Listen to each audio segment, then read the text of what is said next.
이제 오늘 우리가 함께 은혜 받을 하나님의 말씀을 봉독하도록 하겠습니다. 출애굽기 20장 1절부터 3절까지의 말씀이 되겠습니다. 출애굽기 20장 1절부터 3절까지의 말씀입니다.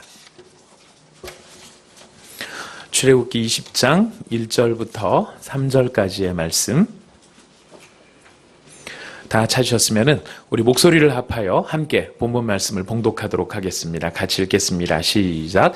하나님이 이 모든 말씀으로 말씀하여 이르시되 나는 너를 애굽 땅 종 되었던 집에서 인도하여 낸 내 하나님 여호와니라. 너는 나 외에는 다른 신들을 두지 말라. 아멘. 저희가 지난 2주 동안 십계명의 서언에 해당되어지는 1절과 2절의 말씀을 살펴보았습니다. 하나님께서 이스라엘 백성을 인도하시고 그 인도하신 이스라엘 백성들과 하나님께서 내가 너의 하나님이다 라고 말씀해 주셨습니다. 저희가 그때 강조를 못했던 것 가운데 하나는 뭐냐면 내 하나님 여호와니라고 했었을 때 너라고 하는 말은 복수형이 아니고 단수형입니다. 이스라엘 백성들 전체 각각을 놓고 너희들의 하나님이라고 말씀하시지 않고 너의 하나님이다 라고 말씀하십니다. 그것은 우리 하나님께서 이 말씀을 이스라엘 전체 백성들 전체 앞에서 선포하는 것이지만은 그 말씀에 대해서 반응해야 될 책임은 각자에게 있다라고 하는 것을 강조해 주십니다. 그래서 우리는 우리들의 하나님도 참 귀하고 좋은 것이지만 하나님께서 우선 저희들에게 강조하시는 것은 바로 너의 마음이 어떠하냐, 너는 어떠하냐, 바로 우리 각자가 하나님 앞에서 바른 믿음으로 반응하기를 원하신다는 것을 마음에 생각해 주시면 되겠습니다. 이 십계명을 하나님께서 주신 목적이 있습니다. 우리가 지난 여러 시간에 걸쳐 생각해 본 것처럼 하나님께서 이스라엘 백성을 선택하셔서 그들을 하나님의 세굴라로 삼으셨다라고 말씀드렸습니다. 하나님의 세굴라라고 하는 것은 하나님의 보석이요, 하나님의 보배요, 하나님께서 보셨을 때 가장 소중한 존재로 우리 하나님께서 우리 한 사람 한 사람을 선택하셨다는 말이었습니다. 바로 그렇게 구별된 백성들을 위한 법. 이게 왜 중요하냐면요. 자칫 오해를 하면 하나님 앞에 구원받기 위해, 구별된 백성이 되기 위해 이 말씀을 지켜야 한다라고 생각할 수도 있는데요. 그건 오해고요.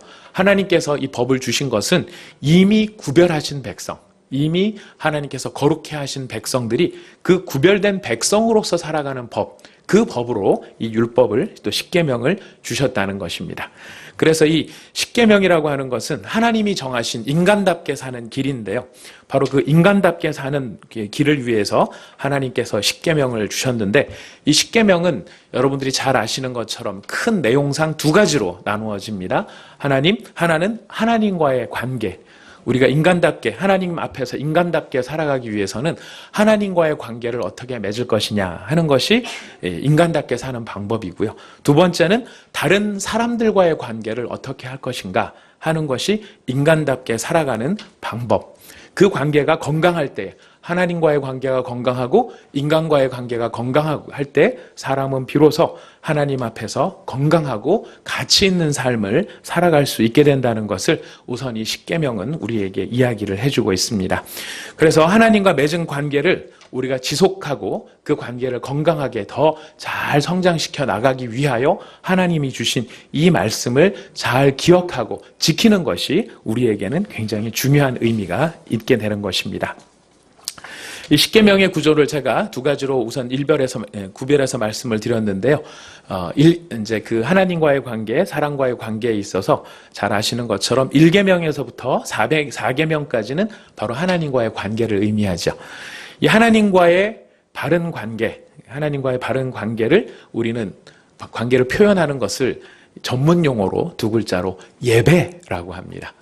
우리가 예배를 드린다라고 했었을 때는 어떤 종교적인 행위를 한다라는 것이 아니라 하나님과의 관계를 바르게 하고 그 관계를 바르게 표현하고 그 관계에 맞도록 우리가 하나님을 향하여 드리는 행동이 바로 예배인 것입니다. 그래서 우리가 큰 주제를 먼저 생각을 해보면 1계명은 바른 예배의 대상이 누구인가 하는 것을 알려주는 것이고요. 2계명은 바른 예배의 방법은 어떠한 것인가, 3계명은 바른 예배를 드리는 자세와 태도는 어떤 것인가, 그리고 4계명은 그런 바른 예배를 통한 목표는 어디에 있는가 하는 것을 알려주는 것이 1계명부터 4계명까지의 역할입니다. 그리고 5계명부터 10계명까지는 사람과의 관계를 어떻게 할 것인가 하는 것인데, 하나님과의 관계가 예배라면 사람과의 관계는 우리의 일상생활입니다. 그 일상생활을 어떻게 할 것인가. 하나님은 우리가 사람과의 관계에 있어서 어떤 특별하게 이렇게 영역이 나누어져 있는 그런 부분을 이야기하시는 것이 아니라 우리의 일상의 모든 생활 가운데서, 그 생활 속에서 우리가 접하게 되는 사람들, 그 사람들과 어떤 관계, 어떤 자세, 어떤 마음으로 그들과 함께 하느냐 하는 것이 하나님께서 보셨을 때 기쁜 길, 하나님이 기뻐하시는 길, 하나님이 복을 주시는 길, 그 길로 갈 수 있는 방법이 바로 그 사람과의 관계에 있다라는 것을 알려주십니다. 이 십계명의 구조는요, 무엇과 비슷하냐면은 주기도문의 구조하고 굉장히 비슷합니다. 우리 주님께서 가르쳐 주신 기도가 있으시죠. 우리가 하나님 앞에 어떤 기도를 드려야 되느냐, 이제 제자들이 하나님 앞에 예수님한테 물어보죠. 예수님, 우리한테 기도를 알려주십시오. 그랬더니 예수님께서, 주님께서 가르쳐 주신 기도를 드리시는데, 주님께서 가르쳐 주신 첫 기도의 내용은 바로 하나님을 향한 기도입니다. 그러니까 하나님과의 관계를 향한 기도입니다. 하나님의 이름이 거룩히 여김을 받으시오며 하나님의 나라가 임하옵시며 하나님의 뜻이 하늘에서 이루어진 것 같이 땅에서도 이루어지기를 원합니다. 이렇게 처음에는 하나님을 향한 기도가 있고요. 두 번째 기도는 일용할 양식을 우리에게 주시고 우리가 우리에게 죄 지은 자를 사하여 준 것 같이 우리 죄를 사하여 주옵시고 우리를 시험에 들게 하지 마옵시고 라고 하는 청원이 있습니다. 이 청원의 주된 특징이 무엇이냐면은 이렇게 번역을 해놓으니까 말이 본때가 없어지는데요. 우리 청원이라는 말인데요. 영어로 해놔도 사실 별 본때는 없습니다. 위 청원이라고 얘기를 합니다. 예, 이 모든 그 기도의 이 주어이자 대상이 여기서는 다 우리로 나타나는 것입니다. 우리에게 양식을, 나한테 양식을 주십시오. 내 죄를 사하여 주십시오. 나를 시험에 들게 하지 마십시오. 이게 아니라 우리에게 양식을 주시고 우리의 죄를 사해달라 그러고 우리를 시험에 들지 말게 해달라는 것입니다. 왜 우리라는 말로 예수님께서 기도를 가르치시는 걸까요? 바로 그 십계명의 정신 가운데 들어있는 사람과의 관계, 바로 그것이 함축되어 있는 말이 우리라는 말 속에 들어있는 것입니다. 바로 이렇게 우리가 십계명의 구조가 하나님을 향하여 또 사람을 향하여 또 예배와 생활을 향한 또 주기도문과 비슷한 구조를 가지고 있다 하는 것을 좀 염두에 두시면 우리가 앞으로 십계명을 하나하나 이해해 가는데 아마 여러분께서 더 도움이 많이 되시리라고 생각합니다. 십계명의 정신은 그럼 무엇인가? 구조는 그렇다 쳐도 십계명을 통하여 무엇을 담아내려고 하셨는가? 그 안에 하나님께서 녹여내려고 하셨던 것이 있다라고 한다 그러면 누차 말씀드리지만 믿음은 관계라고 했죠. 바로 그 관계가 무엇으로 충만해져야, 그 관계 안에 무엇이 담겨져야 그 관계가 살아날 수 있는가라고 했었을 때 관계가 살아나는 방법은 사랑입니다. 그 관계가 건강한 관계가 되고 의미 있는 관계가 되려면은 그 관계하고 있는 당사자들 안에 무언가가 담겨져 있어야 되는데 그 담겨져야 될 것이 사랑이라는 것이 담겨져 있어야만 그 관계가 살아날 수 있다라는 것을 이야기합니다. 예수님은 지금 이 십계명의 내용을 두 가지로 정리해서 가르치신 바가 있으시죠. 마태복음 22장 37절부터 40절까지 중요하니까 이 말씀은 한번 찾아보도록 하겠습니다. 마태복음 22장 37절에서 40절까지의 말씀입니다. 마태복음 22장 37절부터 40절까지 다 찾으셨으면 우리 한 목소리로 같이 읽어보시겠습니다. 시작. 예수께서 이르시되 내 마음을 다하고 목숨을 다하고 뜻을 다하여 주 너의 하나님을 사랑하라 하셨으니 이것이 크고 첫째 되는 계명이요 둘째도 그와 같으니 내 이웃을 내 자신같이 사랑하라 하셨으니 이 두 계명이 온 율법과 선지자의 강령이니라. 아멘. 십계명의 1계명부터 4계명 그리고 5계명부터 10계명까지 결국 그 안에 담아내고 싶어 하셨던 하나님의 뜻이 있다면 그것은 바로 사랑이라는 것입니다. 어떻게 하나님을 사랑할 것인가? 어떻게 이웃을 사랑할 것인가? 사랑이라는 말을 하는 것이 사랑이 아니라 어떤 구체적인 내용과 행동이 따라가야 되는데 그 구체적인 내용과 행동, 사랑에 수반되어지는 사랑이 그 안에 있을 때 나타나는 바로 그 현상들, 바로 그것에 대해서 하나님께서는 십계명을 통하여 알려주시기를 원하셨다는 것입니다. 우리도 하나님을 사랑하기를 원합니다. 그리고 우리는 또 이웃을 사랑하기를 원합니다. 어떻게 하는 것이 사랑하는 것일까요? 사랑해 이러면서 하트를 보내는 것이 사랑일까요? 아니 요즘 하트는 또 그런 하트더라고요. 뭐 이렇게 날리면서 하는 하나님을 향해서 기도하면서 하나님 사랑해요 막 이렇게 하는 게 사랑일까요? 성경은 바로 우리가 하나님을 사랑한다고 하면 그 사랑함의 내용들이 표현될 수 있고 그 사랑을 담아낼 수 있는 것이 바로 이런 네 가지의 계명, 바로 그 네 가지의 계명의 틀들을 준행해 나갈 때 하나님을 온전히 사랑할 수 있게 된다라고 이야기를 합니다. 이런 사랑함의 그 십계명의 정신이 그렇기 때문에 바로 사랑함에 있다는 것을 사도 바울도 강조를 하는데요. 여러분 로마서 13장 8절 말씀을 한번 같이 찾아보도록 하겠습니다. 로마서 13장 8절 말씀입니다.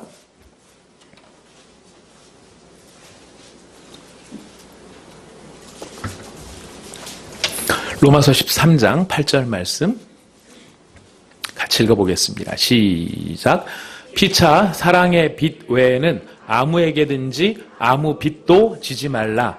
남을 사랑하는 자는 율법을 다 이루었느니라.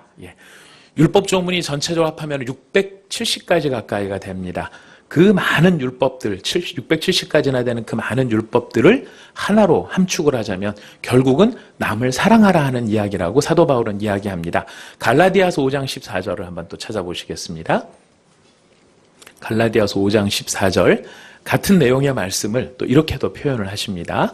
갈라디아서 5장 14절입니다. 같이 읽어보시겠습니다. 시작.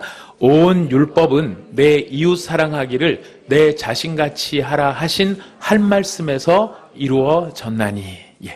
내 이웃 사랑하기를 내 자신같이 하라는 한 말씀에 무엇이 이루어졌다고요? 율법이 이루어졌는데 율법도 그냥 율법입니까? 온 율법입니다. 우리 교회 이름 진짜 잘 졌습니다. 우리는 사랑도 온 사랑입니다. 율법도 온 율법이 어디에다 함축되어 있다고요? 내 이웃 사랑하기를 내 자신과 같이 하라 하신 그 한 말씀에 다 들어있다라고 이야기합니다. 이건 바울만의 이야기가 아니고요. 야고보 사도도 이야기를 하는데요. 야고보서 2장 8절 말씀입니다.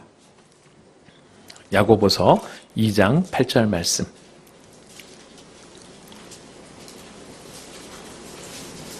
야고보서 2장 8절 말씀 같이 읽어보시겠습니다. 야고보서 2장 8절 같이 읽어봅니다. 시작. 너희가 만일 성경에 기록된 대로 내 이웃 사랑하기를 내 몸과 같이 하라 하신 최고의 법을 지키면 잘하는 것이거니와. 야고보는 그 온 율법이라고 하는 말이 사도 바울식의 표현이라고 하면 야고보는 내 이웃 사랑하기를 내 몸과 같이 하라 하신 그 말씀을 어떤 법이라고 이야기하고 있습니까? 최고의 법이라고 한다는 것입니다. 가장 높은 단계의 법, 제1번의 법이라고 이야기를 하고 있습니다. 해서 하면 좋고 안 하면 그만이고 하는 그런 이야기가 아니라 이 성경의 가르침은 바로 어디에 있다고요? 사랑함에 있다. 사랑함에 있다라는 것입니다. 그래서 우리가 정말 하나님의 자녀요, 예수님께서 나를 사랑하심으로 십자가에 달려 돌아가신 그 예수님의 제자요, 우리가 성령님을 모시고 살아가는 하나님의 사람이라고 한다고 하면 결국 우리 안에 담겨 있어야 될 하나님을 닮은 가장 중요한 모습은 바로 이 사랑함에 있다는 것입니다. 그래서 우리가 십계명을 쭉 음미하면서 나갈 때도 이 어떤 관점에서 또 어떤 측면에서 이 십계명을 우리가 이해하려고 해야 되느냐면 바로 이 사랑이라는 관점에서 어떻게 하나님을 향한 사랑과 이웃을 향한 사랑을 이룰 것인가, 실천해 나갈 것인가 하는 관점에서 우리가 십계명을 이해할 필요가 있습니다. 이제 오늘부터 저희가 한 계명씩, 또 어떤 때는 한 계명을 가지고 뭐 2번씩 생각을 해볼 수 있을지도 모르겠는데요. 오늘부터 우리 어쨌든 차례차례 이제 십계명의 내용들을 좀 살펴볼 텐데요. 여러분 읽으신 말씀처럼 출애굽기 20장에 나와 있는 십계명 10가지 하나님의 말씀 가운데 첫 번째는 너는 나 외에는 다른 신들을 내게 두지 말라 이렇게 되어 있습니다. 여기 너는 나 외에는 이라고 되어 있는 거기 보면은 작은 걸로 반가로 1번이 쳐져 있죠. 저거는 저 밑에 가면 성경책 저 밑에 가면 이 내용이 무슨 말로도 바꿀 수 있는지가 나오고 있습니다. 거기 보면 반가로 1번에 히브리어로 뭐로 읽을 수 있다고요? 내 앞에. 너는 내 앞에 다른 신들을 내게 두지 말라 이렇게 이야기합니다. 나 외에는 다른 신들을 내게 두지 말라 하는 말이 지금 이제 유일신 하나님이 오직 한 분이신 하나님이시다 이제 이렇게 이해하는 경우도 많지만 지금 이 말씀은 원래 하나님은 유일하신 하나님이십니다. 이 세상에 다른 신은 없습니다. 다른 신은 없다는 내용을 여기서 강조하려는 것이 아니고 이 본문 말씀에 있어서는 너는 내 앞에 다른 신들을 두지 말라 이렇게 이야기합니다. 이 말도요, 정확하게 좀 더 표현하면, 이 히브리 말로 알파님이라는 말이거든요. 알은 뭐뭐 앞에서라는 뜻이고요. 파님이라고 하는 말은 좀 더 정확하게 얼굴이라는 뜻입니다. 너는 내 얼굴 앞에, 하나님의 얼굴 앞에 다른 신들을 두지 말아라. 이렇게 하는 이야기인데요. 이것을 의역을 하자면, 너와 나 사이에 다른 신들이 끼어들어서는 안 된다라는 뜻입니다. 신이라는 말뿐만 아니라, 너와 나 사이에는 다른 어떤 것도 끼어들어서는 안 된다라는 것입니다. 이걸 좀 더 다른 말로 의역을 하자면은 너와 너는 내 얼굴만 바라봐야 되고 내가 너의 얼굴을 바라보듯이 너는 내 얼굴만 바라봐야 되고 내가 네 눈을 바라보듯이 너는 내 눈만 바라봐야 된다. 이렇게 의역할 수 있는 말이 바로 너는 나 외에 다른 신들을 두어서는 안 된다라고 하는 말 속에 담겨 있는 것입니다. 근데 왜 하나님께서는 이스라엘 백성들 앞에 너는 나 외에 내 얼굴 앞에 혹은 너는 나만을 바라봐야 된다라고 이야기를 하는 걸까요? 지금 이 말씀을 주고 계신 상황은 이스라엘 백성들이 이제 출애굽을 해서 광야에 있을 때 이 말씀을 주신 것입니다. 이제 출애굽이 광야 생활이 끝나면 이 사람들 어디로 들어가야 되죠? 그렇죠. 가나안 땅에 들어가야 됩니다. 이제 가나안 땅에 들어가면 이제 뭐를 해야 되냐면 정착을 해야 되고요. 정착 생활을 시작하면 거기에서부터는 뭐를 해야 되냐면 농경 생활을 시작을 해야 되는 거예요. 농사를 지어야 되는 겁니다. 농사 지을 때 가장 중요한 2가지가 있다면 뭘까요? 햇볕하고 비겠죠. 농사를 지을 때 가장 중요한 게 있다면 바로 햇볕하고 비가 될 텐데요. 이것들이 너무 많아도 안 되고 너무 모자라도 안 됩니다. 그리고 때를 놓쳐도 안 됩니다. 적절한 때에 적절한 양의 비가 내려야 되고 적절한 양의 햇빛이 비춰줘야 농사가 성공을 할 수 있습니다. 자, 이렇게 농사가 성공을 해야 그 농사를 짓는 사람들의 생활이 어떻게 됩니까? 풍요롭게 되겠죠. 아주 마음 놓고 떵떵거리며 살 수 있게 될 것입니다. 그러니까 거꾸로 말을 하자면 내가 삶을 풍요롭게 하고 내가 좀 뭔가를 여유 있는 생활을 잘 즐기기 위해서는 이 햇볕과 비가 잘 도와줘야 되는데요.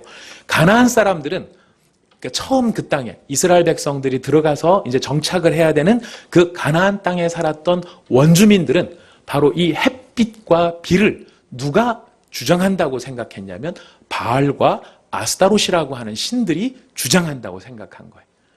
그래서 바알과 아스타롯 신을 열심히 잘 섬기면 그 바알과 아스타롯이 햇빛과 비를 잘 준다라고 생각을 한 것입니다. 그리고 이 바알과 아스타롯을 잘 섬기기 위하여서는 이 풍요의 신들, 이 풍요로움을 깨우치기 위해서는 풍성한 무언가 제사와 의식을 치러야 되는데 이 가나안 땅 사람들이 바알과 아스타롯을 섬긴 방식이 뭐냐면은 축제로서의 성관계를 즐긴 것입니다. 그러니까 겨울이 돌아오고 겨울이 지나가고 봄이 돌아오면 해를 깨워야 되는데 해가 나와야 이제 농사를 짓잖아요. 근데 이 잠자고 있는 이 바알을 뭘로 깨울 것인가? 인간들의 그 어떤 성적 행동이 제사와 같은 행동이 되어져서 잠자고 있는 바알을 깨운다라고 생각했기 때문에 이 가나안의 종교는 음란함을 가지고 있었습니다. 자, 음란하다라고 하는 것도 있지만 인간의 본성을 어떻게 참 잘 자극을 하는 거거든요. 인간이 갖고 있는 욕망을 뭐로 표출하는 것입니까? 거룩한 제사의 행위라고 하는 이름으로 표출을 하니 누구도 정죄할 일이 없는 것이죠. 바로 그런 것들이 맞물려져 있는 바알과 아스타롯을 이제 섬기고 있는 가나안 땅에 들어가야 되는데, 하나님께서 보셨을 때는 이 사람들이 그런 영향을 안 받아야 함에도 불구하고, 안 받아야 하는 것이 마땅함에도 불구하고, 이 사람들의 정서, 욕망이죠. 가장 큰 욕망은 무엇입니까? 풍요에 대한 욕망이거든요. 내가 가진 게 있고, 가진 게 있어야 누려야 되는 거니까, 누리려면 가져야 되니까, 이 가짐에 대한 바램, 풍성한 것을 가지고 싶다는 인간의 바램이 틀림없이 하나님을 떠나 이 가나안 땅의 이방 신들을 향해 갈 수밖에 없다는 것을 지금 하나님께서는 염두에 두시고 그들을 향해 경고하는 것입니다. 아니나 다를까 이 일은 사실 이스라엘의 역사를 보면 바로 일어납니다. 바로 일어나는데, 문제는 뭐냐면 이 이스라엘 백성들이 하나님을 떠나서 바알과 아스타롯을 섬기는 게 아니에요. 이스라엘 백성들의 심각한 문제는 뭐였냐면 하나님도 섬기고 바알도 섬기는, 이것이 이스라엘의 문제가 되었다는 것입니다. 하나님이 우리를 애굽에서 끌어내서 광야 생활을 통해서 우리의 왕이 되시는 그 사실을 부인은 할 수는 없으니까 그 하나님도 인정하지만, 그 하나님도 좋지만, 그러나 이 농경 생활에서 우리한테 풍성함을 줄 수 있는, 해와 비를 다스릴 수 있는 그 힘은 바알에게 있다라고 생각했기 때문에 이스라엘 백성들은 이 사이에서 어떻게 할 것이냐 선택을 한 것이 아니라, 뭐 그렇게 고민할 거 있어? 둘 다 섬기면 되지. 이것도 섬기고 저것도 섬기면 얼마나 좋아. 그래서 이스라엘이 직면한 가장 심각한 문제는 뭐냐면 혼합주의의 문제가 그들을 찾아왔다는 거예요. 무엇 때문에? 자신들의 삶의 풍요로움을 위해서, 내가 부자가 되기를 위해서 이들은 혼합주의라고 하는 길을 택했다는 것입니다. 이 혼합주의가 얼마나 심각한 문제로 다가왔는지 성경에 여러 번의 사건이 벌어지는데요. 그 중에 우리 대표적인 사건 하나만을 살펴보겠습니다. 열왕기상을 한번 찾아가 보겠습니다. 열왕기상, 왕상입니다. 열왕기상 18장에 있는 말씀입니다.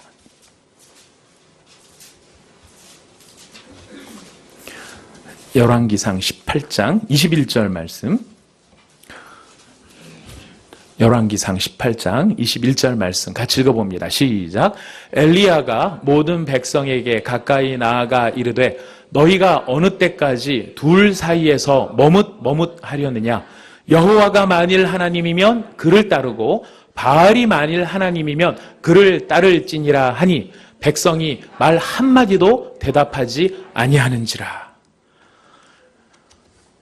하나님이, 여호와가 하나님이면 하나님을 따르고 바알이 하나님은 하나님을 따르라 그랬더니 백성이 뭐라고, 어떤 모습을 보여줍니까? 말 한마디도 대답하지 않아요. 무슨 뜻일까요? 양심에 찔려서요? 양심에 찔려서 대답을 안 했을까요? 왜 한마디도 대답을 안 했을까요? 둘 다 놓치기 싫은 거거든요.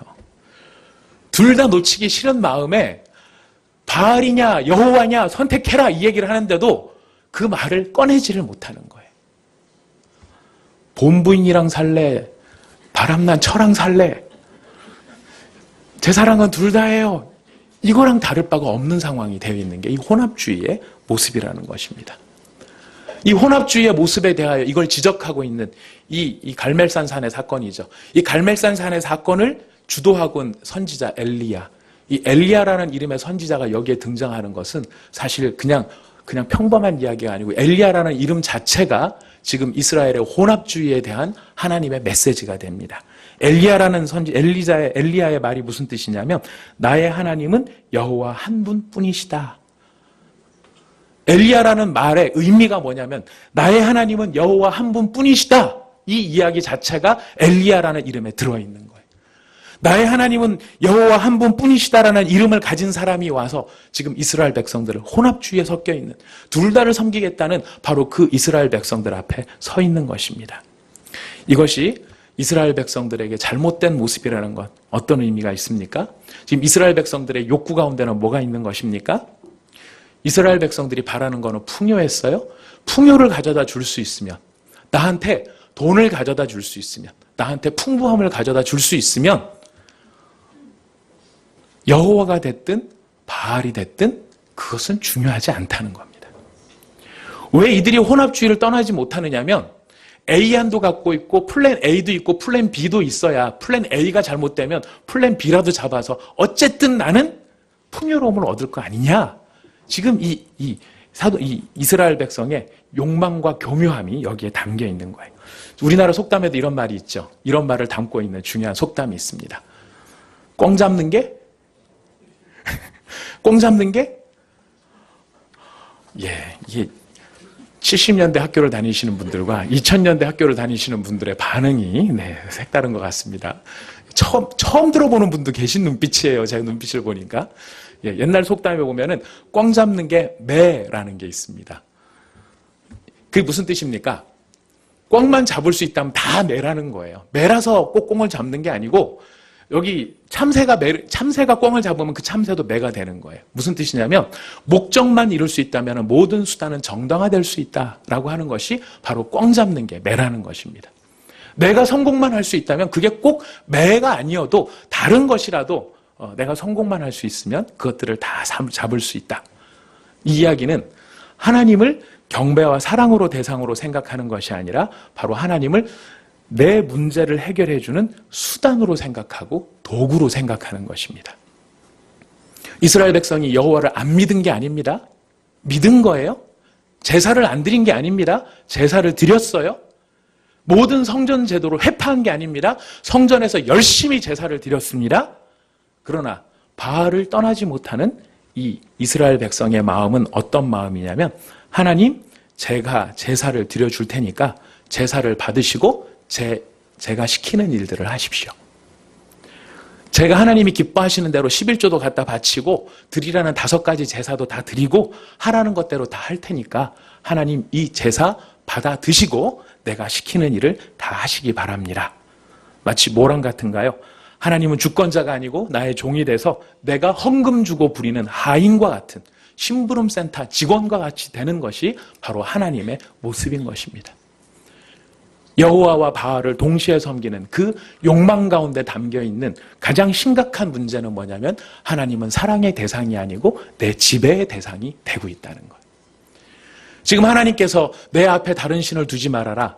너는 내 얼굴을 바라봐라. 얼굴과 얼굴을 대면하고 너와 나 사이에 다른 것이 끼어서는 안 된다라고 하는 그 말 속에 담겨있는 것은 나도 너를 수단화로 생각하지 않는다. 도구로 생각하지 않는다. 내가 필요한 일을 시키기 위한 종으로 내가 너를 부리는 것이 아닌 것처럼 너도 나를 종으로 생각해서는 안 된다. 뭐를 담아내야 되는 것입니까? 내가 너를 사랑하는 것처럼 너도 나를 사랑하는 존재가 돼야 된다. 그것이 바로 너 내 앞에 다른 신을 두지 말라 하는 말 속에 담겨 있는 것입니다. 오늘날은 바알을 섬기는 사람은 없습니다. 오늘 직접적으로 바알과 아스타롯을 섬기는 사람은 없지만 우리 시대에 이 바알이 있습니다. 우리 시대의 바알에 대해서 이 차준희 교수라는 분께서 그의 책 가운데 인용하고 있는 글이 있어요. 제가 글을 하나 인용을 해드리겠습니다. 이거는 1996년 하버드 대학교의 종교사회학 교수인 하비 콕스가 우리나라 한세대학교를 방문하면서 거기서 행한 강연 중에서 인용한 글입니다. 하비 콕스는 이렇게 이야기합니다. 지난 20세기는 이데올로기로 갈등을 빚는 시대였습니다. 공산주의와 민주주의, 사회주의와 자본주의가 세계를 지배해 왔습니다. 그리고 이 이데올로기의 갈등으로 전 세계가 나뉘기도 하였습니다. 그러나 1990년에 구소련이 무너지면서 이데올로기의 시대는 막을 내렸습니다. 이제 21세기의 기준은 오직 돈, 즉 경제가 될 것입니다. 경제적인 이익이 생기면 과거의 적도 우군이 되고 경제적인 이익이 생기지 않으면 현재의 우군도 적이 될 것입니다. 그러기에 21세기는 여호와 하나님, 야훼 갓과 시장신, 마켓 갓이 대결하는 시대가 될 것입니다. 경제를 우선의 가치로 보는 시장신, 즉 마켓 갓이 21세기의 바알입니다. 즉 바알 신앙은 인간에게 물질의 풍요를 약속하는 신앙입니다. 앞으로는 바알, 즉 물질을 놓고 경쟁하는 시대가 열릴 것입니다 라고 1996년에 강연을 했습니다. 21세기 1916년을 살아가는 우리 20년 만에 이 강연을 딱 듣다 보면 이 예언이 이루어지고 있습니까? 안 이루어지고 있습니까? 너무나 강력하게 이루어지고 있죠. 오늘날 우리가 이런 예언이 이루어지고 있다는 걸 어떻게 확인해 볼 수 있습니까? 우리 사랑하는 자녀들 좋은 학교에 보내려고 열심히 애들 쓰십니다.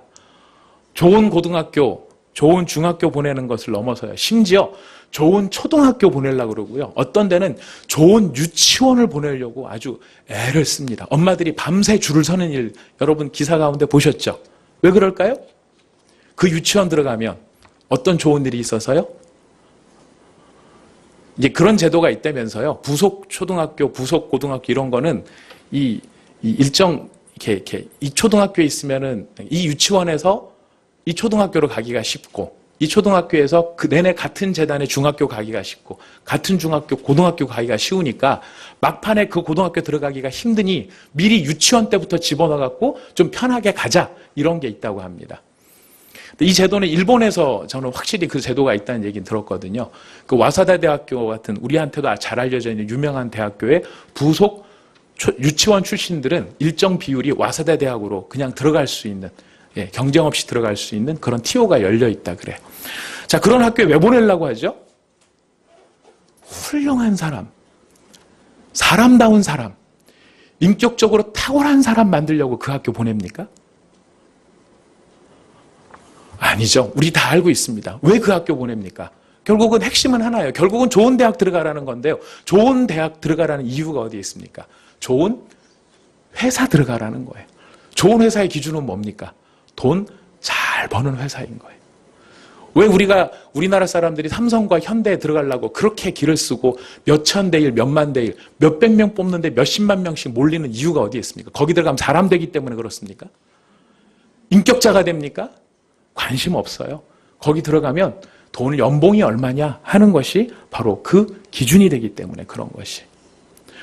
우리들은 자녀들의 인격과 자녀들의 됨됨이 제가 얼마나 사람다운 사람이 될 것인가에 대한 관심을 놓치고 제가 장래에 얼마나 많은 돈을 벌면서 살아갈 것인가에 우리의 관심이 몰려 있습니다.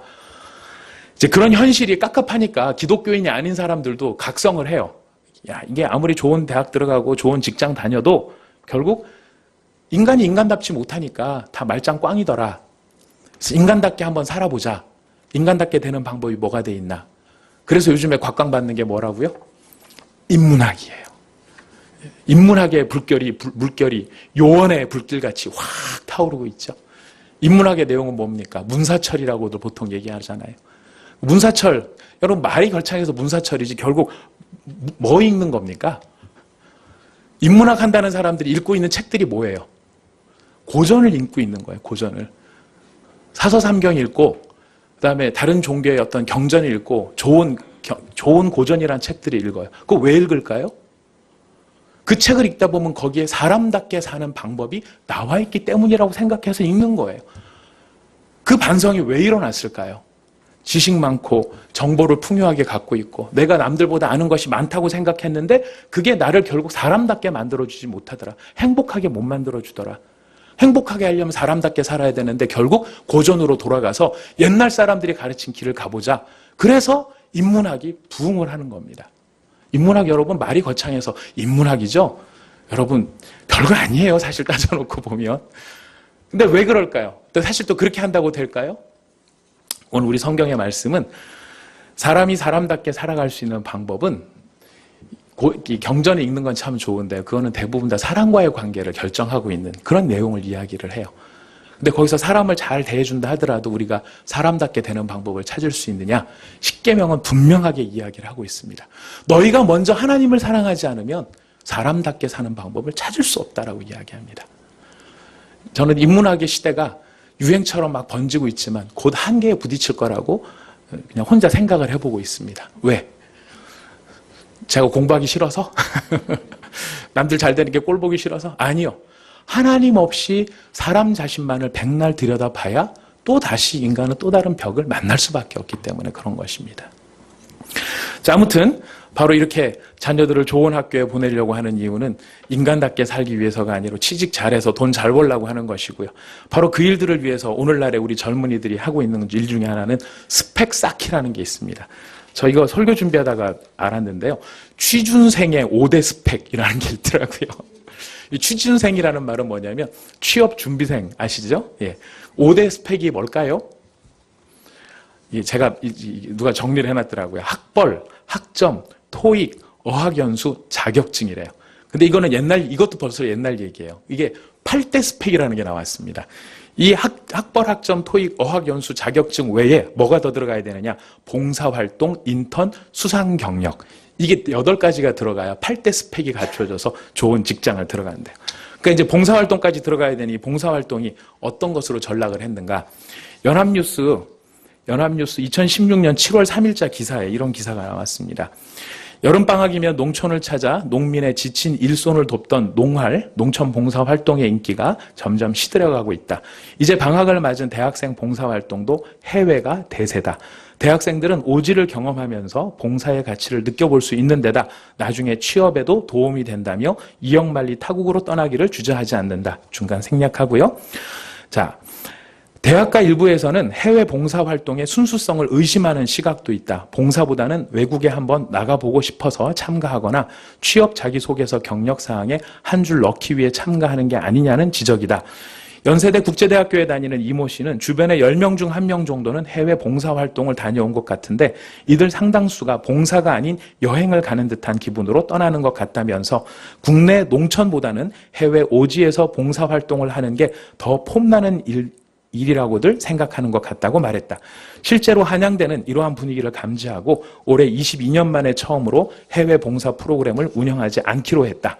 한양대 봉사단 관계자는 최근 해외 봉사 인원을 선발하고자 인터뷰를 할 때마다 학생들이 과연 진정으로 해당 지역을 위해서 봉사를 하려는 것인지 아니면 그저 스펙을 위해 지원하는 것인지 의문을 떨쳐버릴 수가 없다고 말했다.